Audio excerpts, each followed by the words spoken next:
আমার বাড়িতে money plant গাছ।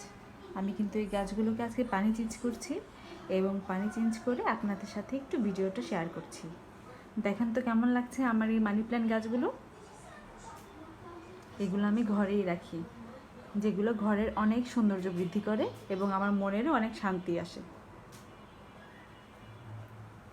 আমি গাছ খুবই ভালোবাসি, আর এই মানি প্ল্যান্ট গাছ ঘরে রাখলে কিন্তু নিজের মনটাও অনেক ফ্রেশ লাগে, আর কাজেও অনেক আগ্রহ আসে, আর দেখতেই ভালো লাগে, মনটাই চেঞ্জ হয়ে যায়, খুব আনন্দ লাগে, প্রফুল্ল লাগে, যে কোনো কাজে মন বসে, দেখতে একটা অন্যরকম শান্তি অনুভব হয়। এই গাছটা আমি ঘরে রাখি আর 3 দিন পর পর পানি চেঞ্জ করি। হ্যাঁ, এই গাছটা মাটিতেও হয় আর পানিতেও হয়, তো আমি মাটিতেও লাগিয়েছি, আবার গাছটা পানিতেও লাগিয়েছি। আর 3 দিন পর পর যেহেতু পানি চেঞ্জ করি, পানি চেঞ্জ করে ভাবলাম একটু শেয়ার করি ভিডিওটা। আর কেমন লাগছে বলবেন কিন্তু।